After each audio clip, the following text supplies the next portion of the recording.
Noon ay di niya alintana ang takbo ng kanyang buhay. Tuwing lalabas ang isang paa niya ay nasa hukay. Tila ba kakambal ang gulo, lagi siyang may kaaway. Ganun pa man buo ang dibdib sa lahat ng bagay. Naging mabuting kaibigan, barkada't kasangga. Kahit pader man ng makasagupa, handang bumangga. Nakilala, iginalang, hindi dahil barumbado. Basta gulero man siya ay naging mabuting tao. Boss Benny kung tawagin, tipi ng masa. Solid sa lahat, ang galing pang makisama. Respetado ng lahat, baguhan o veterano. Pag sinabing Boss Benny, matutong sumaludo.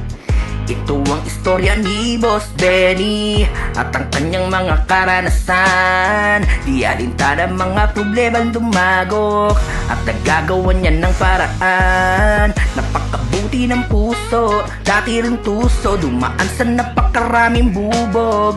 Isang mabuting ihemplo na dapat tularan. Laking kalsada't dito hinubo. Halos lahat ng bisyo ay kanyang natikman. Iba't ibang babae ang pinaglaruan. Droga, alak, sigarilyo sa mura niyang katawan. Kaliwat ka ng gulo, siya ang laging dahilan.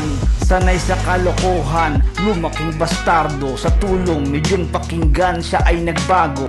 Unti-unting binago ang mga maling gawain. Sinabayan niya ng pagkilos ang mga dalangin. Unti-unti ang mga pangarap na tupad.